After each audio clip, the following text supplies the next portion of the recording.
The countdown to World Cup 2026 kicks off in earnest on Thursday, as soccer fans across Canada, Mexico and the United States learn whether their cities made the coveted cut to host the 48-team tournament.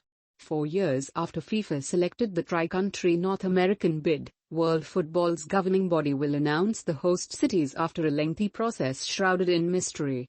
With 22 host cities still in the running this week, according to FIFA, many expect the United States to see 10 of its candidates chosen, with Vancouver, Edmonton and Toronto in contention to the north.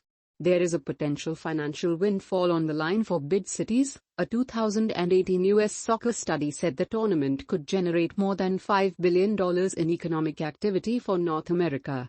Dan Hilferty, the chair of Philadelphia's bid, said there were plans to build fields not only to host practice facilities for the World Cup but to create a legacy in the city, should they be selected.